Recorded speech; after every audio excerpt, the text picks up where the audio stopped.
구약성경 79페이지.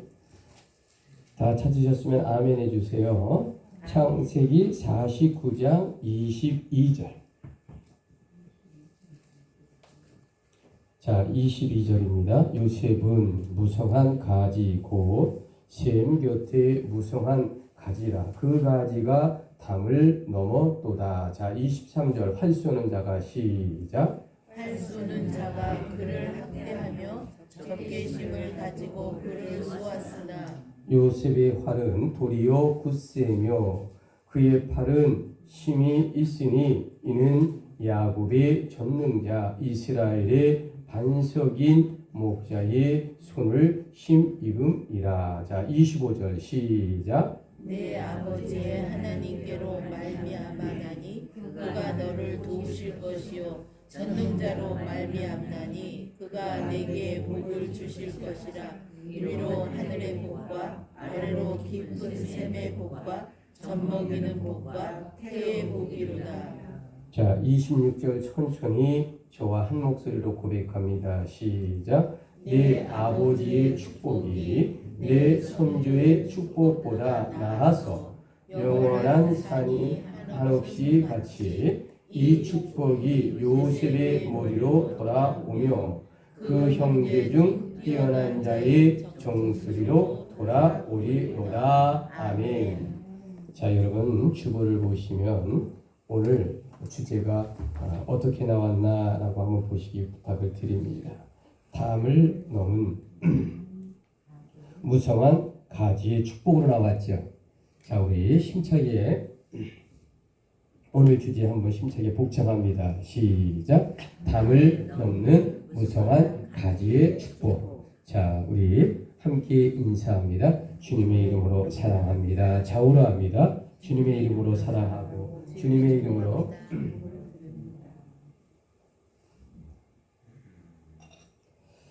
자, 여러분, 기독교인이다라고 하면 좋아하는 말과 좋아하는 단어가 나름 있을 것이라고 생각되어집니다. 자, 주를 믿는 사람치고, 그러니까 믿음의 기독교인치고 믿음과 구원이라는 단어를 싫어할 사람은 없을 겁니다. 왜냐하면 기독교인은 반드시 예수 십자가를 향한 믿음의 고백이 있어야 구원을 받기 때문이다 라고 말씀을 드릴 수 있습니다.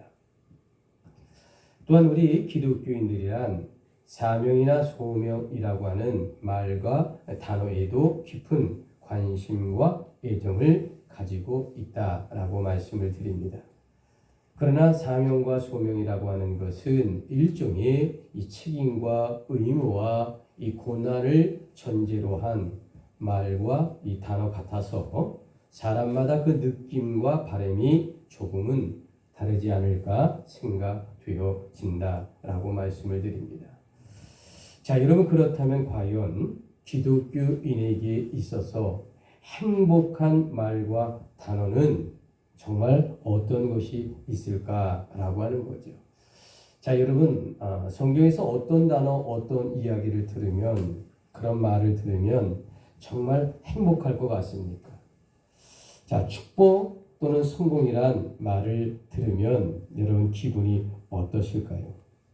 또 번영과 형통이라고 하는 이야기를 듣는다면 성경에서 과연 어떻겠느냐라고 하는 겁니다. 그리고 은혜와 약속이라는 단어를 접하게 되면 과연 여러분의 마음이 어떡하겠느냐라고 하는 거죠.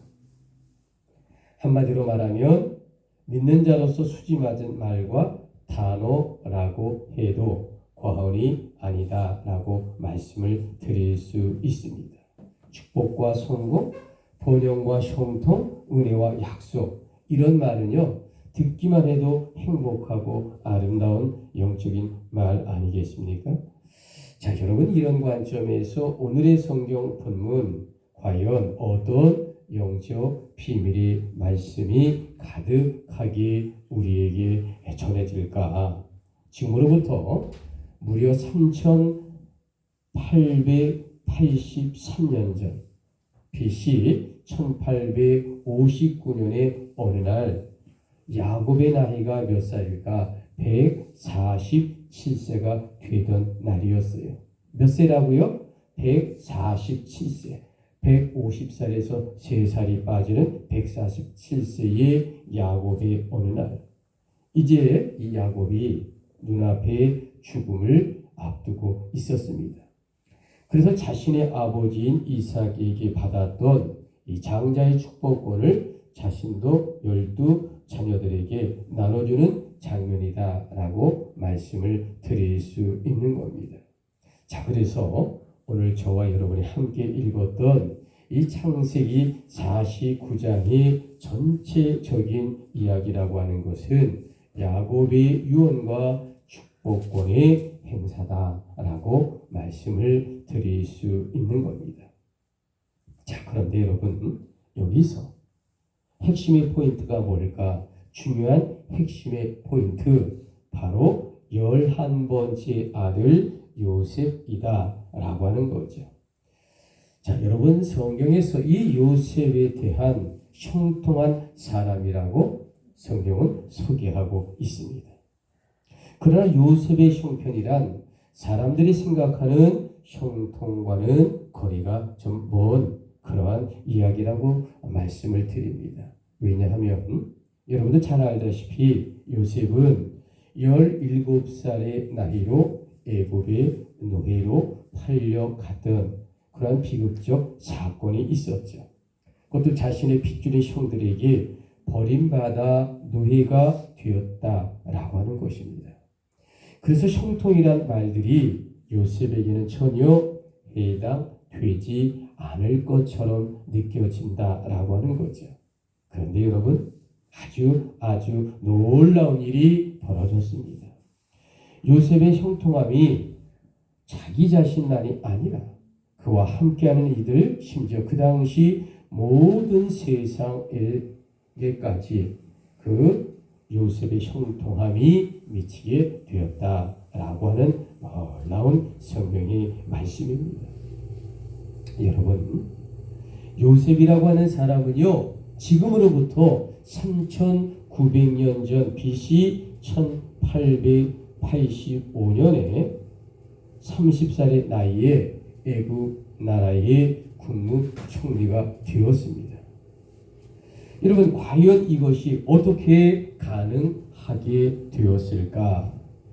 자, 요셉은요, 고난 속에서 하나님의 뜻에 합당한 삶을 살았다고 성경은 이야기하고 있습니다. 자, 요셉은 자신의 삶을 인정하시는 분이란 하나님인 것을 그가 바르게 인정하였다라고 하는 거죠.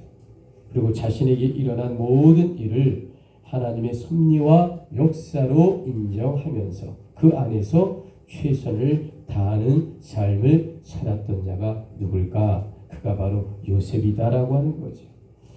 자, 여러분, 바로 이 부분이 하나님께서 우리에게 원하시는 축복의 통로의 삶의 이야기다라고 말하는 겁니다. 저는 오늘 여러분이 이런 축복을 약속받는 성도들이 되시기를 주님의 이름으로 축복합니다. 축복합니다. 자, 그렇다면 우리도 요셉처럼 번영과 형통의 복을 하나님께 과연 어떻게 받을 수 있을까? 여러분, 성경에 요셉이 등장하는 것은요, 꼭 요셉의 이야기를 하는 게 아니에요. 이 요셉을 통해 그리스도를 얘기하려고 하는 거고요. 이 그리스도를 통해 우리에게 주시는 축복의 말씀을 이야기하고 있는 겁니다. 그러니까 3900년 전의 요셉의 이야기가 과거의 이야기가 아니라 예수 그리스도의 이야기고, 그 예수 그리스도의 이야기는 바로 우리의 이야기다라고 하는 것입니다. 자, 그래서 오늘 주제가 담을 넘는 무성한 가지의 축복이다라고 말씀을 드립니다. 다시 한번 우리 힘차게 주보를 보면서 복창합니다. 시작. 담을 넘는 무성한 가지의 축복. 여러분의 마음을 담아서, 여러분의 축복의 통로를 담아서 한번 다시 한번 아주 행복하고 이 말씀을 읽음으로 말미암아 고백함으로 말미암아 여러분의 영적인 축복이 가득한 그런 목소리를 한번 다시 한번 주제 복창합니다. 시작. 담을 넘는 무성한 가지의 축복. 첫 번째, 무성한 가지가 될 것이다 라고 성경은 말합니다. 자, 49장 22절을 보시면 49장 22절의 눈높이를 맞춰보시면 야곱은 요셉에 대해 무성한 가지라고 말하고 있습니다. 자, 무성한 가지란 과연 어떤 뜻을 갖고 있을까요? 자, 요셉의 자손이 많아지고 풍요로워질 것이다 라는 축복의 말씀이라고 말씀을 드립니다. 자, 창세기 49장 25절 내 아버지의, 자, 우리 천천히 한번 성경 본문을 고백합니다. 시작. 내 아버지 하나님께로 말미암나니 그가 너를 도우실 것이요 전능자로 말미암나니 그가 네게 복을 주실 것이다. 위로 하늘의 복과 아래로 깊은 샘의 복과 젖먹이는 복과 태의 복이 이르리까. 자, 여러분, 지금 그가 손을 뻗는 곳마다 하나님의 축복이 임한다는 말씀을 하고 있습니다. 또한 하늘에서 땅까지 미치지 않는 곳이 없다라고 말씀하고 있지요. 여러분, 지금 야곱에게 임했던 축복의 통로가 담을 넘는 무성한 가지의 축복으로 요셉에게 임한다라는 말씀을 하고 있는 겁니다. 또한 그 무성한 가지는 요셉의 장남 므낫세와 차남인 에브라임으로 연결되어 차고 넘치는 축복과 은혜가 된다라는 것이죠. 여러분, 이런 것들이 바로 번영과 형통의 축복 중의 축복이다라고 오늘 성경은 이야기하고 있는 것입니다. 자, 여러분, 지금으로부터 173년 전에 미국의 그러니까 메릴랜드 주에 살고 있는 한 농부가 미국 재무성에게 이제 한 통의 청원서를 써서 올리게 됩니다. 한 농부가 미국 재무성에 올린 청원서의 내용이 무엇이냐면, 자, 우리가 미국에서 만들어내는 이 달러 화폐에 우리는 하나님을 믿는다라는 문구를 넣으면 얼마나 좋겠느냐. 우리가 하나님 때문에 세워진 나라가 아니냐. 영국에서 메이플라워를 타고 102명이 대서양을 건너 미국을 와서 교회를 세우고 학교를 세우고 추수감사절을 통해 하나님께 영광 돌렸던 미국의 건국 이념을 생각하며 우리는 달러에 우리는 하나님을 믿는다, 이런 문구를 넣어야 미국다운 미국이 아니겠느냐라는 청원서를 올렸다는 겁니다. 자, 그로부터 13년이 흘려 1864년에 미 의회에서 이 농부의 청원서가 정식 통과되었다라고 하는 겁니다. 자, 그래서 여러분, 미국의 달러 화폐는 지금도 알렌 가드위 트러스트라고 하는, 그러니까 우리는 하나님을 믿는다는 말이 적혀 있어요. 달러에 보면 반드시 그 말이 적혀 있습니다. 물론 종이도네요. 자, 지금 미국의 달러란 세계 최고의 영향력을 발휘하고 있는 달러지요. 그것은 분명 미국이 세계 최고의 국력을 가지고 있기 때문이다라고 말씀을 드립니다.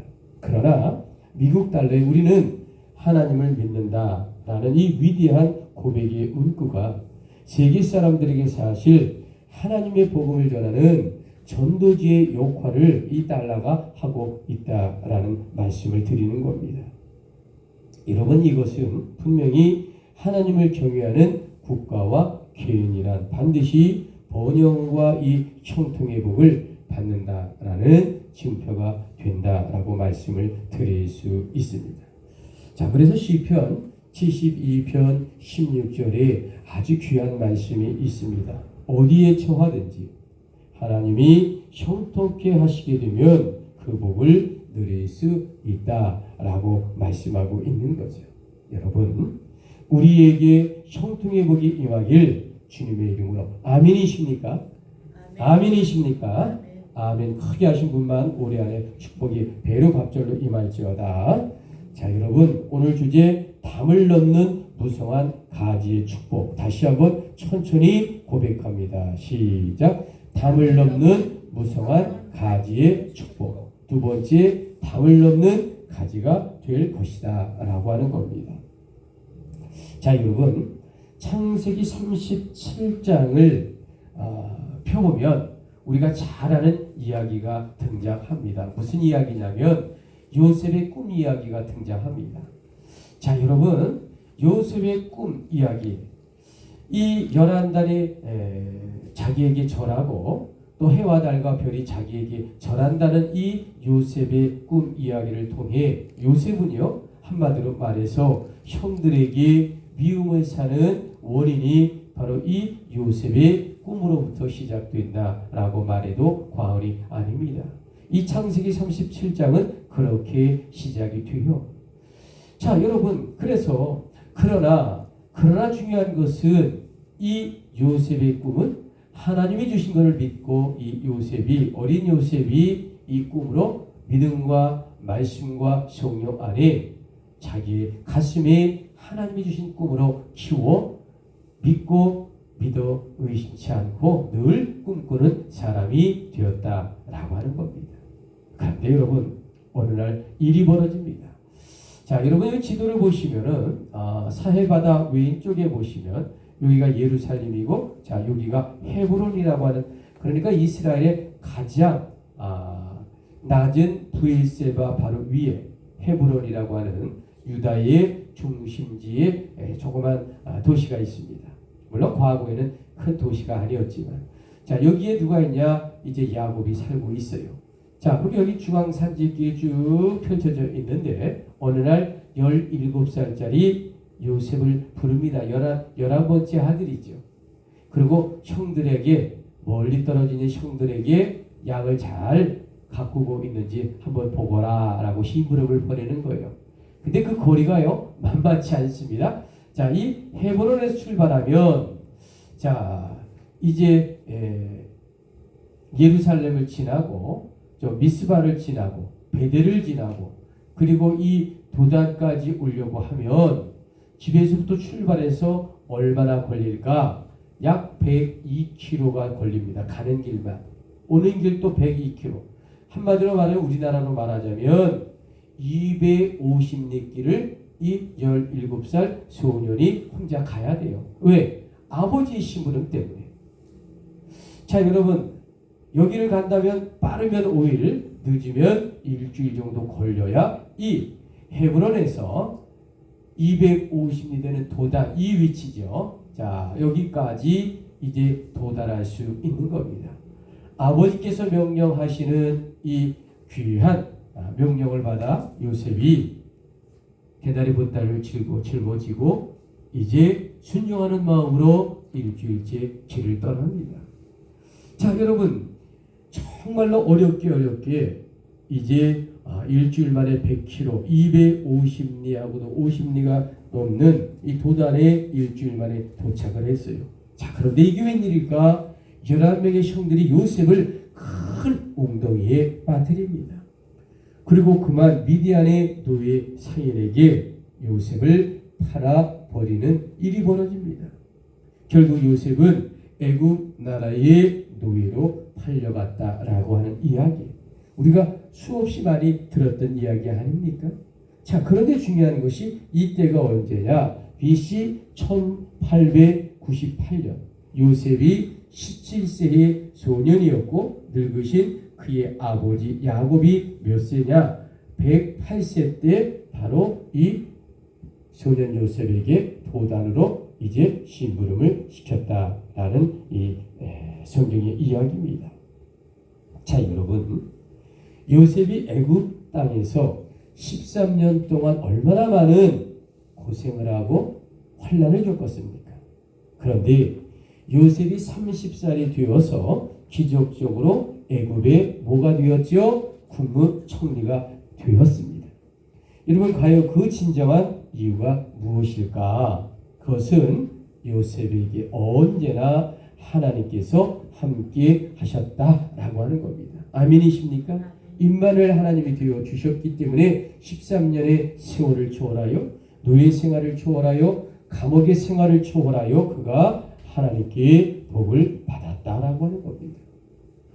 자, 여러분, 그래서 그는 하나님의 번영과 형통의 복을 받은 자가 되었다라고 성경은 이야기합니다. 특별히 요셉이다. 7년의 큰 기근에서 애굽의 백성은 물론이고 인근의 수많은 이웃나라 사람들까지 살려내는 기적의 역사가 일어났다라고 성경은 이야기합니다. 여러분, 요셉의 축복이란 어떤 영적인 축복이었을까? 그것은 바로 담을 넘는 가지처럼 다른 백성과 민족에까지도 연결되는 놀라운 축복이다라고 하는 것입니다.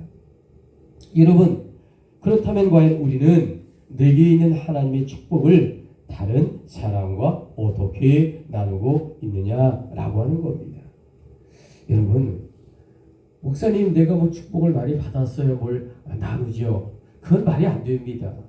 여러분이 축복을 안 받고 여러분이 하나님의 사랑과 은혜를 입지 않았다면 지금 여기까지 살아있지도 않았을 뿐더러 오늘 이 자리에 여러분이 존재하지 않습니다. 여러분 이 말씀에 아멘 하시겠습니까? 그래요. 이 모양이 큰 축복이냐 모양이 좀 작은 모양이냐 그런 건 있겠죠. 그러면 여러분이 만일에 여러분이 잘 살든 못 살든 여러분이 만일에 축복을 안 받았다라고 고백하신다면 여러분의 자녀와 여러분의 손주들은 뭡니까? 그렇게 따진다면 뭐가 돼요, 여러분?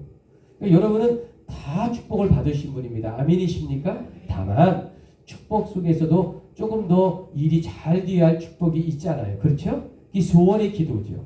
그거는 또 우리가 기도하고 하나님께 아뢰어야 되지만 하나님께서 최소한도 우리가 먹고 살고 또 죽는 날까지 여러분을 책임져 주시고 인도하여 주시고 여러분의 삶을 행하여 주심으로 말미암아 좀 근심 걱정이 있고 기도 제목이 있을지라도 지금까지 여러분 함께 해주시고 자녀와 손주들을 통해 지금까지 여러분이 오게 한 그 모든 것이 하나님의 은총이요 축복이요 은혜가 아니면 결코 여기까지 올 수가 없었다는 것이죠. 아멘이시죠? 그렇기 때문에 오늘 전해지는 이 모든 말씀이 바로 축복의 말씀이거든요. 오늘의 주제 담을 넘는 무성한 가지의 축복. 여러분 이 말씀이 나와 관계가 없는 것이 아니라 나의 이야기를 하는 거예요. 지금 요셉의 이야기를 빗대어 저와 여러분의 축복의 이야기를 하나님이 하고 있는 것이라고 하는 것 꼭 기억하시고요. 다시 한번 오늘 주제 힘차게 다시 한번 복창합니다. 시작. 담을 넘는 무성한 가지의 축복. 세 번째, 어려움 속에서도 꺾이지 않을 것이다 라고 하는 말씀입니다.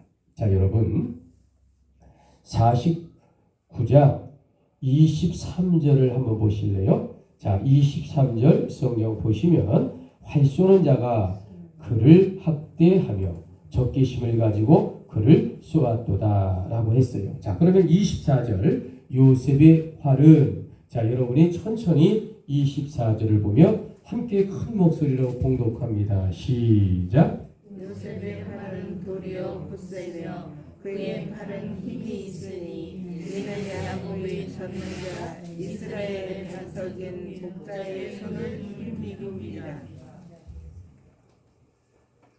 자, 여러분 누군가 이 형통함을 누리는 사람이 있다고 해도요 그 형통함에 평안함이 있는 것만이 아니에요. 형통한 사람이라도요 거기에는 반드시 대적자들이 던지는 창과 쏘아대는 화살이 반드시 따라올 때가 있다는 겁니다. 그래서 꽃길만 걷는 사람은 없어요. 여러분 요셉도 국무총리 오르기 13년 동안 전에 노예 생활이라는 죽음을 건너는 삶이 그 앞에 놓여 있었잖아요. 얼마나 어려운 삶이었을까. 그러나 형통한 자란 이러한 어려움 속에 결코 굴하지 아니한다라고 하는 겁니다. 자, 여러분 그렇다면 어째서 이러한 일이 가능했을까? 바로 야곱의 전능자 곧 하나님의 능력을 힘입었기 때문이다 라고 말씀을 드릴 수 있습니다. 또한 요셉에게 함께한 하나님의 임재가 역사하기 때문입니다.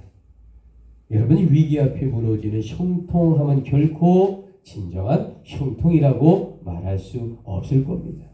그러므로 믿는 우리에게는요, 요셉과 같이 샘 곁에 심겨진 나무와 같이 가지가 뻗어 담장을 넘는 그런 형통함이 넘쳐나는 삶, 그러한 형통함이 가득한 삶이 되기를 주님의 이름으로 축복합니다. 축복합니다. 여러분, 시편 42편에는 형통한 자는 위기 앞에서 하나님을 찬양한다라고 기록되어 있어요. 내 영혼아, 내가 어찌하여 낙망하며 어찌하여 내 속에서 불안하여 하는고. 너는 하나님을 바라라. 그 얼굴의 도우심을 인하여 내가 오히려 찬송하리로다. 시편 기자는 하나님께 고백하고 있다라고 하는 겁니다. 자, 여러분, 시편 42편의 이 귀한 이 고백이 저와 여러분의 고백이 되기를 주님의 이름으로 축복합니다. 자, 여러분, 달력을 보시면 달력의 주일날은 무슨 색깔로 표시되어 있나요? 그래요. 자, 여러분의 주일날 빨간색으로 표시가 안 되어 있는 달력은 좀 이상한 달력입니다. 자, 달력은 일반적으로 특별한 사항이 없으면 주일날은 빨간 날씨로 표시로 기록되어 있습니다. 맞죠? 자, 정답은 일요일은 반드시 빨간색으로 되어 있습니다. 자, 이게 왜 그럴까? 모든 사람들이 가던 길을 멈추라 라는 정지 표시입니다. 이게 주일이란 주님의 날이므로 주님을 경외하는 일과 주님을 위한 일 외에는 하지 말라라는 적시로 표시로 빨간색을 기록했다라고 하는 거죠. 자, 여러분, 이 동서고금을 통해 주일을 잘 지키는 나라는 번영하고 형통했다라는 것이죠. 그러나 주일을 지키지 않거나 또는 주일날에 전쟁을 일으킨 나라들은 과연 어떻게 되었을까? 첫째, 독일의 히틀러는요, 1813년 10월 그러니까 17일 주일날에 영국을 침공하였으나 엘링턴에게 망하고 맙니다. 자, 두 번째, 일본은 1941년 12월 8일 주일 아침에 그 유명한 미국의 진주만을 침공했다가 원자 폭탄으로 패망하게 됩니다. 세 번째, 북한의 김일성은 1950년 6월 25일 주일날 새벽에 남한을 침공합니다. 그래서 그런지 북한은 지금 패망을 눈앞에 두고 있는 것이 현실이다 라고 말씀을 드립니다. 자, 여러분, 주일을 없앤 독일과 또 일본이란 전쟁으로 패망했어요. 그러나 주일을 철저하게 지킨 미국은 지금까지도 번역하고 있다라고 하는 겁니다. 여러분, 주일이란 세상 일을 명하고 멈추고 반드시 하나님께 예배를 드리는 날입니다. 아멘이십니까? 자녀가 온다고, 친척이 온다고, 손님이 온다고 주일을 범하는 사람이 되어서는 아니 됩니다. 이것이 바로 오늘 말하는 번영과 형통의 복이다 라고 말씀하고 있는 겁니다. 자, 그러면 구체적으로 이 번영의 복과 형통의 복이란 어떤 차이점이 있을까? 자, 첫 번째, 번영의 복이란 번성하고 영화롭게 발전한다라는 뜻입니다. 기독교의 번영이라고 하는 것은 하나님이 인도하시는 잘됨의 성공을 말하고 있는 겁니다. 그러나 형통이라는 단어는 히브리에서 지혜롭다라는 뜻입니다. 그러므로 지혜 하나님이 언제나 동행하시어서 복되게 하는 것이 형통의 복이라고 하는 겁니다. 자, 우리가 축복받기를 원합니다. 은혜 받기를 원합니다. 근데 이 축복과 은혜도 조금 구분해서 받기를 원합니다. 자, 번영의 축복, 형통의 축복. 자, 이렇게 우리가 말만 들어도 은혜가 되고 복이 되고 힘이 되는 축복 아니겠습니까? 아멘이십니까? 그래요. 그래서 오늘 주제가 뭐냐? 번영의 복을 받고 형통의 복을 받는 우리가 되어야 한다. 바로 이 말씀을 드리는 겁니다. 우리의 자녀들이 형통의 복을 받고 우리의 손주들이 또 번영의 복을 받으면 얼마나 아름답겠어요. 아멘이십니까? 그래요. 오늘의 결론이 뭘까? 오늘 성경은 왜 지금으로부터 3883년 전의 이야기를 우리에게 하고 있을까라고 하는 겁니다. 하나님은 지금도 야곱에게 임하였던 번영의 복과 요셉에게 임하였던 형통의 복을 우리에게 말하고 있다라는 귀한 말씀인 것입니다. 그래서 지금 하나님은 우리에게 간곡하게 알려주고 있어요. 너희는 내가 예수 그리스도의 십자가 보혈로 산 나의 자녀라고 하는 겁니다. 하나님께서 말이에요. 내가 예수 그리스도의 십자가 보혈로 내가 죄인인 너희를 용서해주고 너희를 내 자녀로 샀다는 거예요. 그러므로 너희는 지금 내게 부르짖고 나를 따르라고 말씀하고 있는 것입니다. 아멘이십니까? 여러분, 그래서 나 여호와가 주 예수 십자가 보혈로서 야곱과 요셉의 번영과 형통의 복을 주겠는데, 첫 번째 창세기 26장을 근거로 하늘의 별과 같이 가득가득 주겠다라고 약속해 주셨습니다. 내 자손을 하늘의 별과 같이 번성케 하며 이 모든 땅을 내 자손에게 주리라. 여러분, 이 하나님의 약속을 믿고 기다리시겠습니까? 아멘이십니까? 여러분, 여러분의 축복이 문제가 아니에요. 여러분의 자녀들과 여러분 손주들과 그 증손자까지 하나님이 하늘의 별과 같이 축복으로 채워주시고 은혜로 채워주시겠답니다. 아멘이십니까? 여러분이 죽고 또 여러분의 아들이 죽어도 그 손자와 그 증손자 그 대대로 하나님의 축복의 약속의 말씀이 있어요. 아멘이십니까? 얼마나 복되고 얼마나 아름다운 거예요. 근데 여러분, 이 예배 시간에 집중하지 않으실 거예요? 여러분이 이 예배 시간에 기도하고 이 예배 시간에 여러분이 이 말씀을 부여잡으면 여러분의 자녀와 이 손주와 후대에까지 이 축복이 임할지어다. 여러분, 그래서 나 여호와가 주 예수 십자가 보혈로 야곱과 요셉의 번영과 형통의 복을 주겠는데, 두 번째 시편 92편을 근거로 종려 나무와 같이 주겠다는 것입니다. 의로운 자는 종려 나무와 같이 번성하여 레바논의 백향목같이 발육하리라. 여러분, 하나님께서 우리의 자녀들을 축복하심을 믿으십니까? 아멘이십니까? 그래요. 여러분, 종려 나무와 같이 귀하게 축복해 주겠다는 거예요.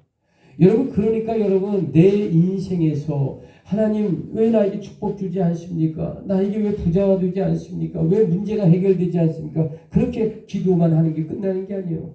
여러분, 아브라함에 주셨던 하나님의 약속이 애굽 땅을 통해 430년이 흘러 이스라엘 백성이 출애굽하며 하나님의 기적의 역사가 일어나잖아요.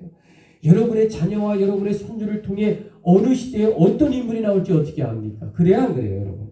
그래야 안 그래요, 여러분? 생각해 보세요. 그러니까 여러분, 정말로 귀한 하나님의 축복의 통로입니다. 여러분, 그래서 나 여호와가 주 예수 십자가 보혈로 야곱과 요셉의 번영과 형통의 복을 주겠다 약속을 했는데, 세 번째 에스겔 36장을 근거로 양떼같이 가득 주시겠다라고 약속해 주셨습니다.